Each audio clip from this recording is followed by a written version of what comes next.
Je n'ai besoin que d'une chose pour le tenir à carreau, a-t-elle plaisanté.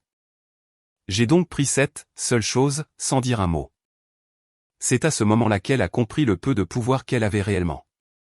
Je l'ai entendue à travers le mur avant de comprendre ce que j'entendais, des rires, du genre qui résonnent sèchement contre le carrelage et les cloisons sèches, le genre de rire que les femmes utilisent lorsqu'elles se pavanent les unes devant les autres. J'étais dans le bureau à domicile, la porte entr'ouverte, en train de terminer un rapport d'audit de fournisseur pour le travail. Je m'appelle Antoine Girard. J'ai 41 ans et mon métier consiste à inspecter des aubes de turbines. Je mesure des tolérances en microns. Mon travail, c'est la précision. Lorsque quelque chose ne correspond pas aux spécifications, je le documente et le renvoie. Aucune variance n'est autorisée. Ce jeudi soir de fin septembre, alors que Lyon s'accrochait à la chaleur estivale comme à une rancune, je regardais des feuilles de calcul lorsque j'ai réalisé que ma femme avait ses amis en appel vidéo dans le salon. Le volume du haut-parleur était élevé. Elle pensait que j'étais absorbé par mon travail. Je l'étais habituellement. J'ai ralenti ma frappe sans le vouloir, en écoutant des voix que je reconnaissais, Camille et Héloïse, les deux mêmes qu'elle retrouvait pour le brunch un week-end sur deux, les deux mêmes qui publiaient des citations inspirantes sur les limites et le soin de soi entre deux photos de mimosa coûteux. La voix de Camille est parvenue clairement. « Ma belle, comment fais-tu pour qu'Antoine soit si facile à gérer ? Mon ex aurait pété les plombs si je lui avais fait la moitié de ce que tu lui fais. » Ma femme a ri. Ce son travaillé qui signifiait qu'elle était sur le point de sortir une réplique qu'elle avait répétée. Honnêtement, je n'ai besoin que d'une chose pour le tenir à carreau. Ça marche comme un charme à chaque fois. Héloïse a sauté sur l'occasion, excitée. Attends, tu es sérieuse? C'est génial. Apprends-moi. Je suis très sérieuse, a déclaré Amélie, et je pouvais entendre le sourire dans sa voix. S'il ne se plie pas au plan, s'il conteste quoi que ce soit, je ferme simplement la boutique. Il devient si en manque qu'il ferait n'importe quoi après quelques jours. C'est comme dresser un chiot avec des friandises. Les rires qui ont suivi avaient des arêtes, vifs, satisfaits, congratulant le son de femme qui avait trouvé une stratégie gagnante et la célébrait. C'est sauvage, a dit Camille. J'adore. Le meilleur dans tout ça, a poursuivi Amélie, s'échauffant devant son public, c'est qu'il ne se rend même pas compte de ce qui se passe. Il pense que c'est juste mon humeur ou mon stress. Pendant ce temps, je tire les ficelles. Héloïse est intervenue à nouveau. Est-ce qu'il t'en parle un jour? Jamais, a dit Amélie, et je pouvais entendre la satisfaction dans sa voix. Il est trop gentil, trop accommodant. Il essaie juste plus fort de me rendre heureuse. C'est en fait un peu mignon d'une manière triste. Plus de rire. J'ai entendu l'une d'elles dire quelque chose sur leur propre mari, mais les mots se sont fondus dans le bruit de fond. Mes mains s'étaient figées sur le clavier. Le curseur clignotait sur l'écran, attendant une saisie qui ne venait pas. Je pouvais sentir ma mâchoire se contracter, les dents serrées, mais le reste de moi restait très immobile. La climatisation s'est mise en marche, soufflant de l'air frais sur mes bras, me donnant la chair de poule que j'ai à peine enregistrée comme lorsque vous regardez un rapport de métallurgie et que vous voyez soudainement le point de rupture, l'endroit exact où la contrainte a provoqué la défaillance. Tout ce qui a précédé ce moment se recontextualise. Vous réalisez que les fissures étaient toujours là. J'ai pensé à un mardi, il y a environ un mois, où je lui ai dit que je n'étais pas intéressé à assister à la fête de lancement de l'entreprise de son ami, une sorte de système pyramidal déguisé en entrepreneuriat. Elle était devenue silencieuse ce soir-là, puis distante. Des semaines de distance prudente, où elle se déplaçait dans notre maison comme si nous étions des étrangers avec un bail partagé. J'avais pensé que c'était le stress du travail, sa promotion à la direction de 3 studios de fitness. Je lui avais laissé de l'espace. J'avais été patient. En juin, j'avais suggéré que nous réduisions les brunchs coûteux pendant quelques mois, le temps de reconstituer nos économies. 2 semaines de maux de tête, 2 semaines où elle se détournait la nuit, disant qu'elle était fatiguée, qu'elle avait besoin de décompresser. J'avais reculé. J'avais arrêté de demander. En avril, je voulais aller en voiture à Bordeaux pour voir mon frère Grégoire pour son anniversaire. Elle s'était soudainement sentie, saturée, surstimulée, avait besoin de son propre espace. J'avais annulé le voyage. J'étais resté à la maison et j'avais essayé d'être compréhensif. Le schéma s'est assemblé dans ma tête comme un diagramme de contrôle de la qualité, chaque point de données s'alignant avec une cohérence parfaite et accablante. Un écart par rapport à ses préférences entraînait un retrait de l'affection. La conformité rétablissait l'accès. Je m'étais dépanné moi-même pendant 18 mois, en supposant que j'étais la variable qui nécessitait un ajustement. J'ai forcé mes mains à retourner au clavier et j'ai tapé 3 phrases sans signification dans le rapport. Le son se propagerait. J'avais besoin qu'elle pense que j'étais toujours absorbé, toujours inconscient. La conversation dans le salon a dérivé vers d'autres sujets, des plaintes superficielles sur les maris et le travail et la chaleur. Après 10 minutes de plus, je l'ai entendu dire au revoir, envoyer des baisers à l'écran, rire une dernière fois. Des pas se sont dirigés vers le bureau. J'ai gardé les yeux sur le moniteur. « Tu viens bientôt te coucher ?» a-t-elle demandé depuis le seuil.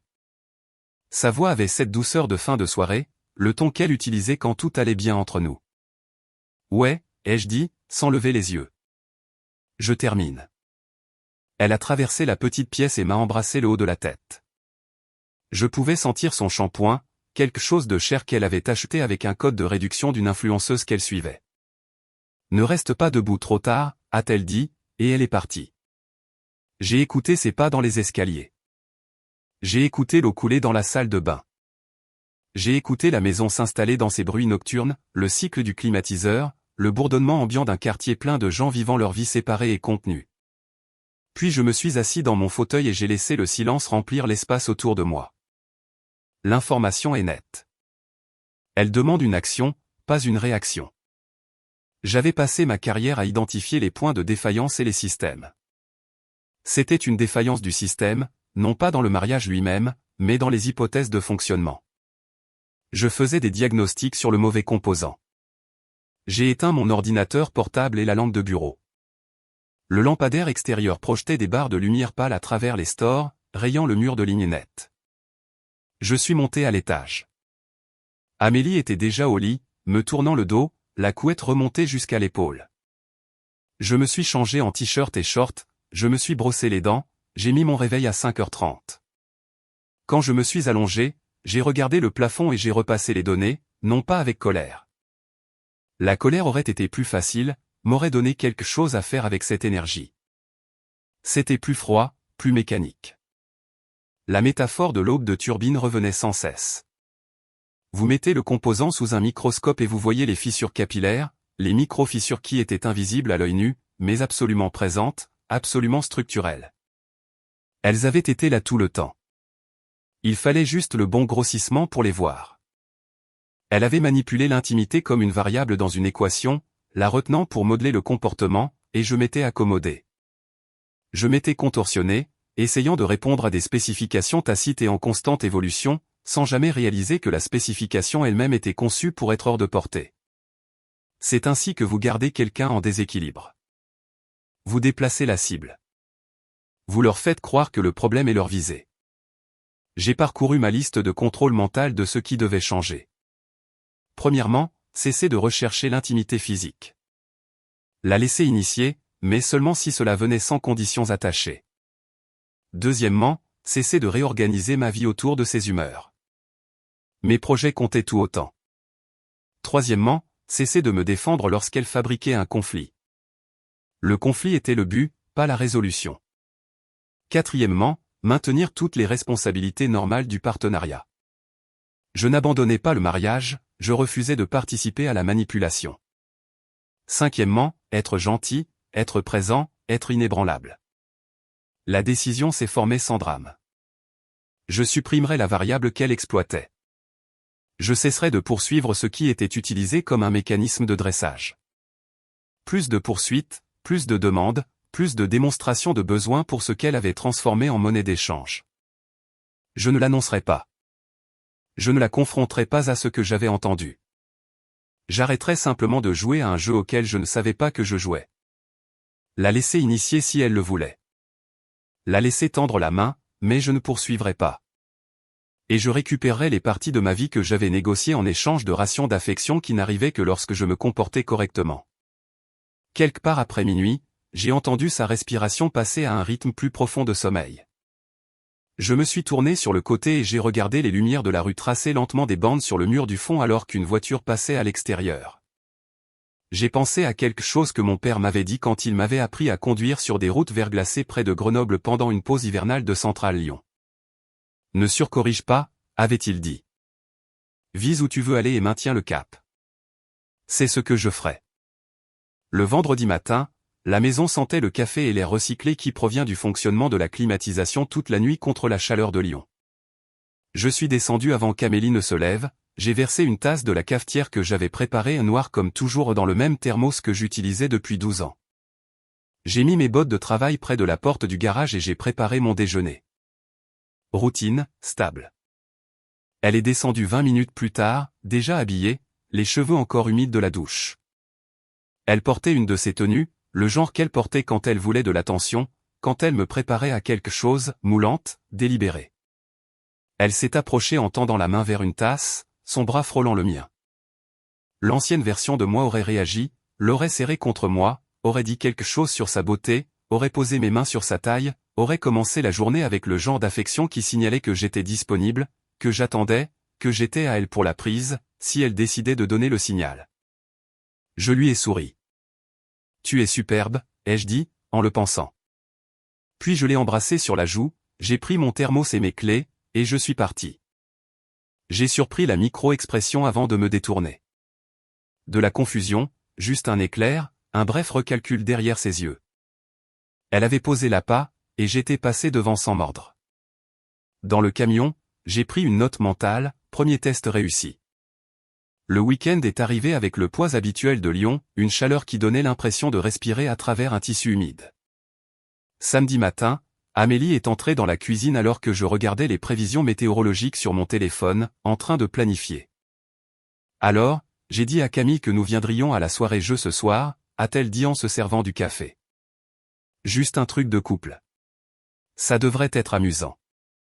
L'ancien schéma m'aurait fait soupirer, peut-être faire une blague à moitié convaincante sur le fait que je préférerais rester à la maison, mais j'aurais ensuite accepté parce que maintenir la paix était plus facile que la froideur qui suivrait un non.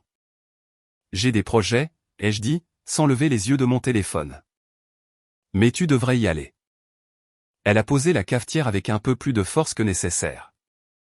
Quel projet ? Nous avions parlé de garder les week-ends libres. On en a parlé, on n'a pas été d'accord. Je l'ai regardé dans les yeux, calme. Je retrouve Fabien pour une balade à vélo au parc de la Tête d'Or. Je ne l'ai pas vu depuis des mois. Son rire est sorti incertain, comme si elle attendait la chute. D'accord, eh bien, je suppose que je leur dirai que tu t'es défilé. Dis-leur que j'avais des projets. Je suis allé au garage et j'ai commencé à descendre mon vélo de route du support mural. Je pouvais la sentir me regarder depuis le seuil, en train de réévaluer. Après un moment, elle s'est approchée, a adouci sa voix.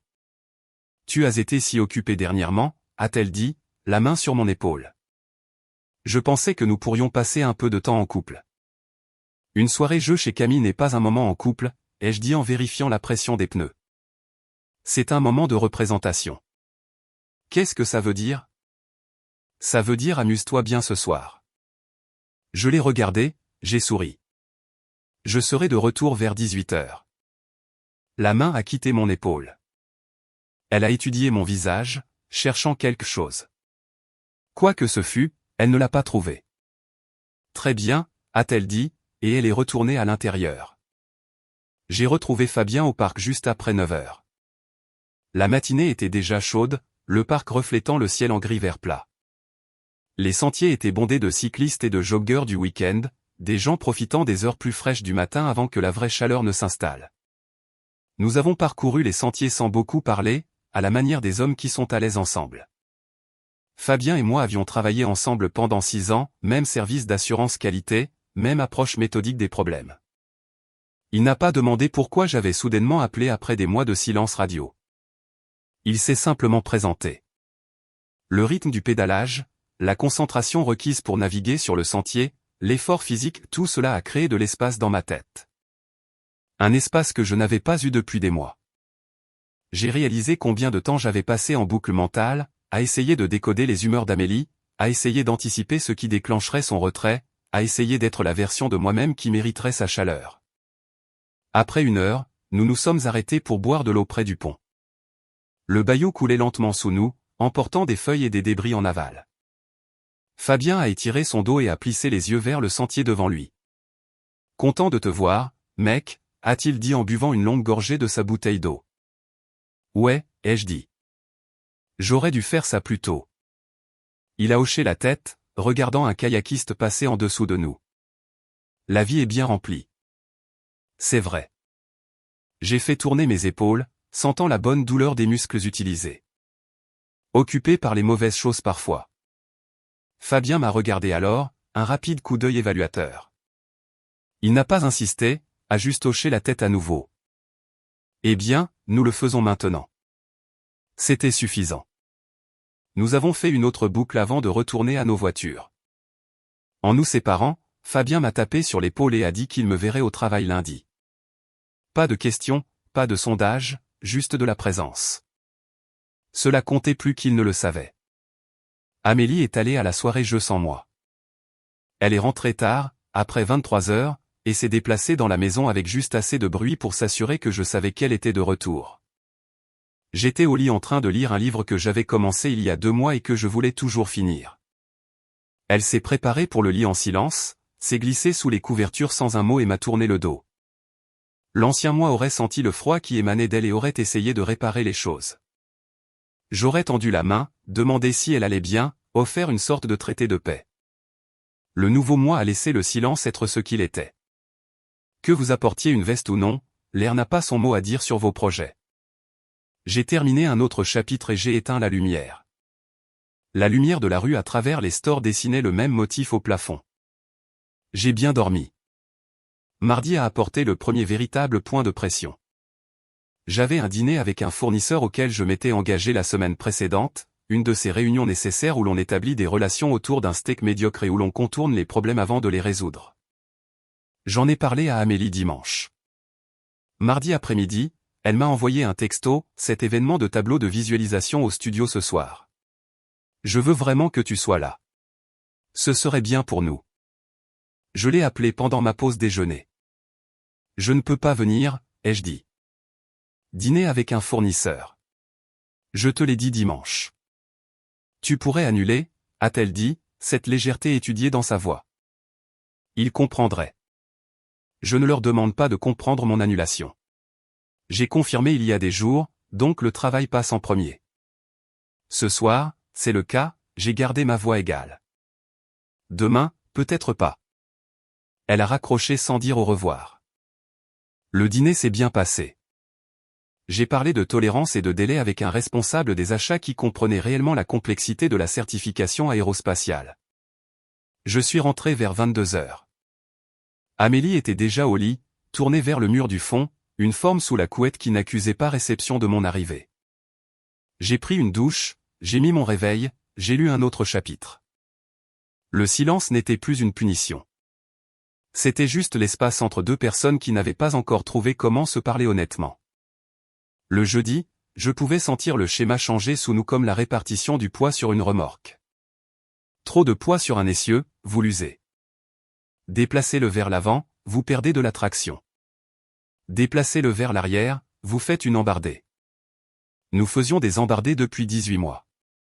Je corrigeais le volant. Elle appréciait la glissade. Jeudi soir, nous étions tous les 2 à la maison. Soirée normale, rien de spécial. Je lisais sur le canapé quand elle est venue s'asseoir à côté de moi, plus près qu'elle ne l'avait été depuis des semaines. Elle portait le même parfum que le matin où j'avais surpris l'appel. La même énergie, la même proximité délibérée. C'était la phase de récompense. C'était la friandise pour bonne conduite. Sauf que je ne m'étais pas bien comporté, pas selon ses anciens critères. Et elle ajustait son approche, si le retrait ne fonctionnait pas, et essayait la disponibilité, voyez si cela le recalibre. Elle s'est penchée vers moi, sa main sur ma jambe. Tu as été distante, a-t-elle dit doucement. Je l'ai regardée. Vraiment regardée.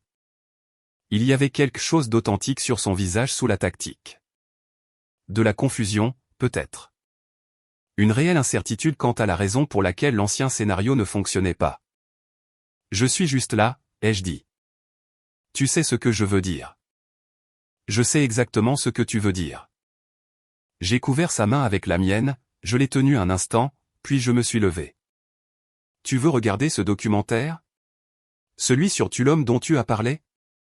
Son expression a vacillé. De la surprise, puis quelque chose de plus dur. Tu es sérieux, là? Oui, je pensais que tu voulais le voir. Elle a retiré sa main. Oublie. Elle est montée à l'étage. Je suis resté sur le canapé et j'ai regardé le documentaire seul, prenant des notes sur l'ingénierie Maya dans les marges de mon esprit, la précision de leur construction, la façon dont ils construisaient pour la permanence plutôt que pour la vitesse. Quand je me suis réveillé 1 heure plus tard, elle dormait ou faisait semblant de dormir. Samedi matin, elle a suggéré un brunch. Pas demandé, suggéré, de cette manière qui signifiait qu'elle avait déjà décidé et qu'elle m'informait simplement, pâtisserie Sève à la Croix-Rousse avec Héloïse et son mari. Je passe mon tour, ai-je dit en versant mon café. J'ai des choses à régler ici. Quelles choses? Des choses d'entretien. Nettoyer les gouttières. Vérifier le filtre de la climatisation. Elle a ri, mais il n'y avait pas d'humour là-dedans. Tu choisis les gouttières plutôt que le brunch? Je choisis mon samedi plutôt que des projets auxquels je n'ai pas consenti. J'ai passé la matinée à faire exactement cela, gouttières, filtre, organisation du garage que j'ignorais depuis des mois. Plus tard dans la semaine, j'ai croisé Claire à l'épicerie. La femme de Fabien a poussé son chariot à côté du mien dans le rayon des fruits et légumes. Tu as l'air bien, a-t-elle dit en inspectant les avocats. Détendu. Je lâche prise sur les choses que je ne peux pas contrôler.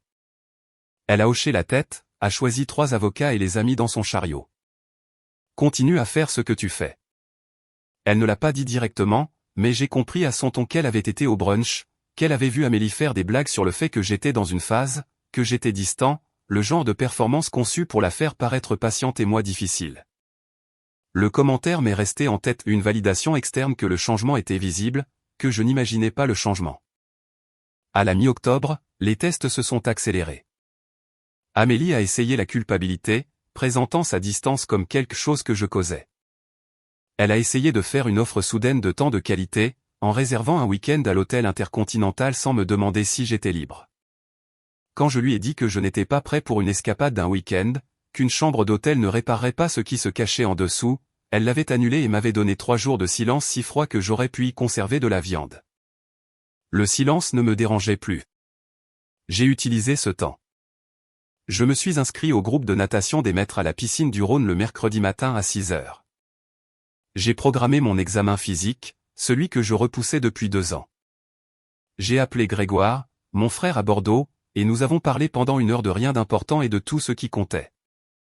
J'ai réservé un voyage en solo à La Rochelle pour voir un vieil ami de l'université. J'ai remplacé mes chemises de travail usées. J'ai pris mes pauses déjeuner, de petites récupérations. Des morceaux de ma vie que j'échangeais contre la possibilité d'une chaleur qui n'arrivait que lorsque je l'avais méritée par la conformité. Alors qu'octobre se transformait en novembre, Amélie l'a remarqué. Bien sûr, elle l'a remarqué. Chaque fois que je faisais un plan qui ne tournait pas autour de son humeur, chaque fois que je disais non sans m'excuser, chaque fois que je laissais son indifférence exister sans essayer de la réchauffer, la dynamique changeait d'une fraction, comme si on ajustait une tolérance d'un micron à la fois. Finalement, la pièce s'ajuste ou non. 3 semaines après avoir entendu cet appel téléphonique, Camille s'est présentée à la maison. Je suis juste passé, a-t-elle dit. Mais Amélie était au travail, et Camille le savait. C'était une intervention. Amélie a vraiment du mal, a dit Camille, debout sur le seuil parce que je ne l'avais pas invitée à entrer. Elle dit, tu as changé. J'ai changé, ai-je dit. Pour le mieux. Ce n'est pas ce que ça donne de son côté. Elle essaie, et tu es juste froid. Je suis clair, ai-je dit. C'est différent de froid. Camille a changé de poids, les bras croisés. Elle a besoin que tu la rencontres à mi-chemin. À mi-chemin, ce serait génial, ai-je dit. Le contrôle n'est pas à mi-chemin. J'ai vu la prise de conscience traverser son visage. Elle savait que je savais. Elle a fait un pas en arrière. Eh bien, j'espère que vous trouverez une solution, a-t-elle dit, et elle est partie. J'ai fermé la porte et je suis retourné au rapport d'analyse de défaillance que j'étais en train d'examiner. Le travail avait du sens. Les spécifications étaient claires. Les mesures objectives. Les résultats étaient soit conformes, soit non conformes. Pas d'ambiguïté ni de manipulation, juste des données. Ce dimanche matin suivant, l'embuscade est venue sous la forme d'Amélie apparaissant à la porte de la chambre dans la tenue qui mettait fin à tous les désaccords, celle qui disait que nous pouvions tout réinitialiser avec une connexion physique, que les mots n'étaient pas nécessaires, que c'était ainsi que nous nous reconnecterions. Elle s'est glissée de nouveau dans le lit, tout près. Sa main a trouvé ma poitrine. « Tu me manques » a-t-elle dit. Je pouvais sentir l'ancien schéma essayer d'engager la mémoire musculaire de la réponse. Mais la mémoire musculaire n'est que cela, de la mémoire. Elle n'a pas à être une instruction. Ce n'est pas comme ça que je veux que ça fonctionne entre nous, ai-je dit en déplaçant doucement sa main. Comment veux-tu que ça fonctionne? Parce que je suis perdu. Je me suis assis, je l'ai regardé. Je veux que ce soit mutuel, pas conditionnel, pas une monnaie d'échange. Ses yeux se sont remplis de larmes. De vraies larmes, ai-je pensé, la première émotion authentique que j'avais vue percer à travers les tactiques depuis des semaines. Je ne sais pas comment faire ça, a-t-elle dit. Alors nous trouverons une solution, mais pas comme ça. Je me suis levé, je suis descendu, j'ai fait du café. Elle est restée au lit pendant 1 heure de plus. Quand elle est descendue, ses yeux étaient rouges mais secs. Nous nous sommes déplacés dans la cuisine en silence, versant du café, trouvant le petit déjeuner, existant dans le même espace sans reconnaître le changement qui venait de se produire. Cette semaine-là, je suis allé à un barbecue chez Fabien, un truc dans le jardin, juste quelques personnes du travail et leurs partenaires. Amélie est venue avec moi, le premier événement social auquel nous assistions ensemble depuis des semaines. Elle a essayé de jouer le rôle du couple parfait, riant trop fort, touchant mon bras quand elle faisait une remarque, créant un spectacle pour l'audience. Je suis resté agréable mais authentique. Quand quelqu'un a demandé comment nous allions, j'ai dit que nous étions en train de régler certaines choses. Le visage d'Amélie est devenu rouge. Elle a changé de sujet rapidement. Plus tard, Claire m'a acculé près du grill alors que je prenais un autre hamburger. « Tu as vraiment l'air plus détendu que je ne t'ai vu depuis des années » a-t-elle dit doucement. « Je le suis. »« Tant mieux pour toi. » Elle a jeté un coup d'œil de l'autre côté du jardin où Amélie parlait trop vivement avec Héloïse. Continue comme ça. Dans la voiture sur le chemin du retour, Amélie a dit que je l'avais embarrassée. J'ai dit la vérité, ai-je dit. Si c'est embarrassant, c'est une information. Tout le monde pense que nous nous séparons. Nous nous sommes séparés, ai-je dit en gardant les yeux sur la route. Maintenant, les gens peuvent le voir. Elle est devenue silencieuse, et restée silencieuse le reste du trajet. Quand nous sommes rentrés à la maison, elle est allée directement à l'étage. Je suis resté dans le salon et j'ai lu. 4 semaines après l'appel téléphonique, j'ai décidé qu'il était temps d'arrêter de laisser le silence parler pour moi. Samedi matin, j'ai attendu qu'elle descende. Nous étions tous les deux dans la cuisine, cette chorégraphie parallèle de personnes qui partagent un espace mais pas nécessairement une direction. J'ai besoin de dire quelque chose, ai-je dit, en gardant les yeux sur ma tasse de café, et j'ai besoin que tu l'entendes sans interrompre. Elle a levé les yeux. Son visage est devenu prudent. D'accord. Il y a 4 semaines, j'ai entendu ton appel avec Camille et Héloïse. Tout ce truc sur le fait de me tenir à carreau, d'utiliser le sexe comme un outil de dressage. La couleur a quitté son visage. Antoine, laisse-moi finir. J'ai gardé ma voix égale. Je ne suis pas là pour te punir ou te faire sentir petite, mais j'ai fini d'être géré. Voici ce dont j'ai besoin si nous restons mariés. J'y ai pensé, je l'ai répété, je l'ai affiné jusqu'aux spécifications essentielles. Un partenariat sans effet de levier, ai-je dit. Si tu es contrarié, dis-le. Si tu veux une connexion, veux-la. Ne l'utilise pas comme une arme. Un respect mutuel dans les décisions. Mon temps et mes projets comptent autant que les tiens. De l'honnêteté sur ce que tu veux. Si tu ne veux pas de ce mariage, dis-le. Je ne te supplierai pas de me vouloir. Nous réparons les fondations, pas la façade. Pas de voyage de réinitialisation avant de réinitialiser la dynamique. Elle a regardé la table basse. Un long silence, puis des larmes silencieuses qui ont glissé sur son visage sans un bruit. Je ne voulais pas que ça sonne comme ça, a-t-elle dit finalement. L'intention ne change pas l'impact. J'ai attendu qu'elle me regarde. C'est qui je dois être. La question est de savoir si tu veux un partenaire ou un projet. Et si je ne peux pas respecter ces conditions? Alors nous nous séparerons avec respect. Tu as ton chemin. J'ai le mien. Mais je ne vivrai pas dans un système où ma valeur est liée à la conformité. Elle s'est enlacée. Tu partirais vraiment? J'ai déjà quitté l'ancienne dynamique, ai-je dit. Maintenant, nous décidons si nous construisons quelque chose de nouveau ou si nous construisons séparément. La conversation s'est terminée là. Pas de résolution, pas d'accord, juste les conditions énoncées clairement et l'espace pour elle de décider de la suite. La semaine suivante, elle s'est retirée pour réfléchir. Je pouvais la voir penser, peser, essayer de savoir si elle pouvait remplir des conditions qui lui demandaient d'être vulnérable plutôt que stratégique. J'ai gardé mes routines, travail, natation, lecture, appel téléphonique avec Grégoire. J'ai entretenu la maison, payé les factures, réparé la pomme de douche qui fuyait. J'étais présent mais inébranlable. Elle m'a regardé vivre ma vie sans son approbation, et quelque chose sur son visage a changé. Pas un adoucissement exactement, plutôt une reconnaissance. 2 mercredis plus tard, je suis rentré de ma baignade matinale pour la trouver à la table de la cuisine avec son ordinateur portable ouvert. Elle a levé les yeux quand je suis entré. J'ai pris un rendez-vous, a-t-elle dit. Avec un thérapeute pour moi, pas encore pour le couple. Je dois comprendre pourquoi je pensais que le contrôle était de l'amour. J'ai posé mon sac de sport. C'est bon. J'ai peur. Je ne sais pas comment faire ça sans stratégie. Alors tu apprends, ai-je dit. Je suis prêt à être patient avec l'apprentissage, pas avec la prétention. Et si je me trompe? Alors tu le reconnais et tu essaies à nouveau. Mais se tromper n'est pas la même chose que de revenir à l'ancien scénario. Elle a hoché la tête, a fermé son ordinateur portable. Peux-tu être patient pendant que je trouve une solution? Je peux être patient avec un effort sincère, ai-je dit. Je ne peux pas être patient avec une manipulation déguisée en effort. La semaine suivante, elle est allée à sa première séance. C'était début novembre. Après cet entretien initial, la thérapie est devenue régulière hebdomadaire, puis 2 fois par semaine lorsque son thérapeute l'a recommandé.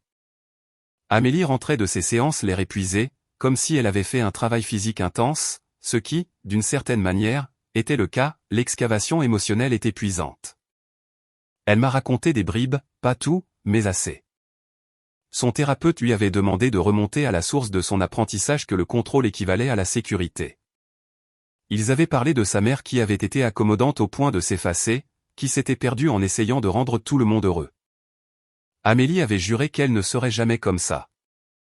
Et en évitant un extrême, elle avait basculé dans l'autre. Le thérapeute lui a donné des devoirs, de vraies missions, pas seulement des sentiments à traiter. Une semaine, elle devait remarquer chaque fois qu'elle commençait à utiliser une tactique au lieu d'exprimer directement un besoin. Une autre semaine, elle devait s'entraîner à demander ce qu'elle voulait sans y attacher de conditions. Elle m'a montré certaines des fiches de travail, des pages remplies de son écriture, suivant des schémas et des déclencheurs. J'ai vu de petits changements. Elle se surprenait à commencer à utiliser les anciennes tactiques et s'arrêter au milieu de la phrase. Une fois, après que je lui ai dit que je prévoyais de prendre le dîner avec Grégoire lors de mon prochain voyage à Toulouse, j'ai vu son visage passer par plusieurs expressions, d'abord, l'ancien éclair de contrôle qui s'échappe, puis un effort visible pour se rediriger. Elle avait pris une profonde inspiration et avait dit, « Dis-lui bonjour de ma part. Je suis contente que tu prennes du temps pour ça. » Pas d'agressivité. Pas de pénalité stockée pour plus tard. Juste une déclaration sincère. Elle s'excusait sans ajouter de qualificatif ni rejeter la faute.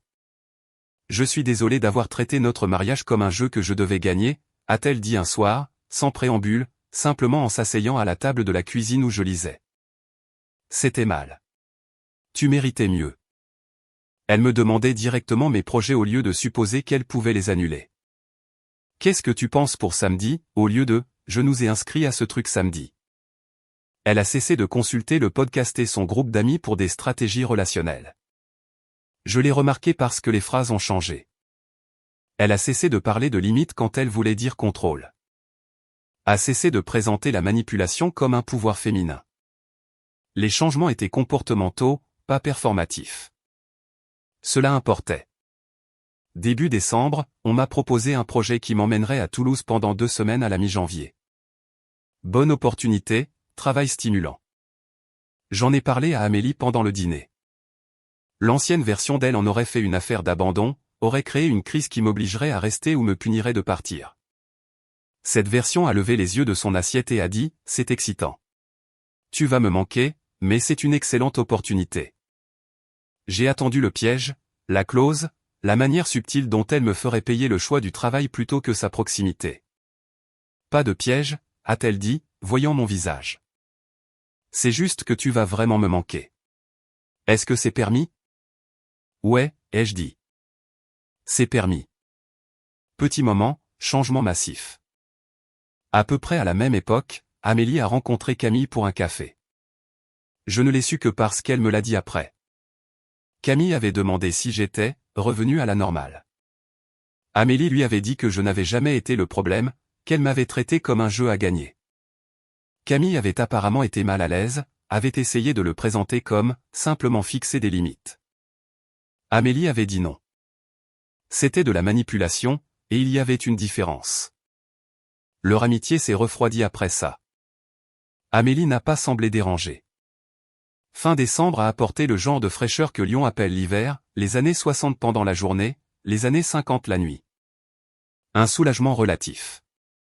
L'air bougeait réellement sans donner l'impression de se battre contre vous. Nous étions dans le jardin un dimanche, en train d'accrocher des lumières pour un petit rassemblement du Nouvel An que nous avions prévu. Tâche simple, travailler ensemble sans friction. Elle m'a passé une autre guirlande de lumière. Nos mains se sont touchées. Pas une tactique, juste un contact. J'ai remarqué la différence. C'était comme un partenariat, comme lorsque nous nous attaquions à des projets ensemble dans les premières années avant que tout ne devienne transactionnel. Je suis fier de nous, a-t-elle dit, reculant pour regarder les progrès. Les lumières traçaient la ligne de la clôture, d'un blanc chaud contre le bois. De ne pas avoir abandonné. Je suis fier de toi, ai-je dit, sécurisant une autre section. Ça a demandé du courage. Elle a enroulé une autre guirlande dans ses mains, testant les ampoules. J'ai failli ne pas le choisir. J'étais si proche de simplement doubler la mise, de te dire que tu étais ridicule, que tu me punissais pour rien. Qu'est-ce qui a changé?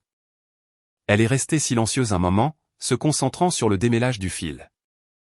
J'ai réalisé que j'étais sur le point de te perdre en défendant quelque chose qui me rendait malheureuse aussi. J'étais si fatigué.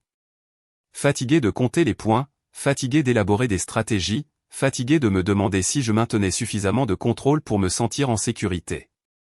Ce n'était pas de la sécurité. C'était juste épuisant. Nous avons travaillé sur le reste des lumières dans un silence confortable. Quand nous avons terminé, nous nous sommes reculés pour regarder le travail.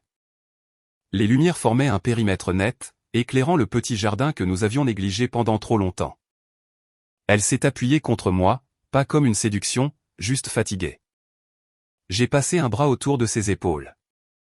Nous devrions probablement nettoyer les gouttières le week-end prochain, a-t-elle dit, et j'ai failli rire de la banalité de la chose. Comme la banalité faisait du bien.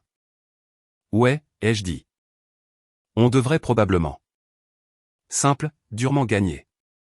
Il y a près de 4 mois, je l'avais entendu dire à ses amis qu'elle me contrôlait avec une seule chose. Alors, j'ai retiré cette seule chose de l'équation non pas pour la punir, non pas pour gagner, mais pour survivre avec ma dignité intacte.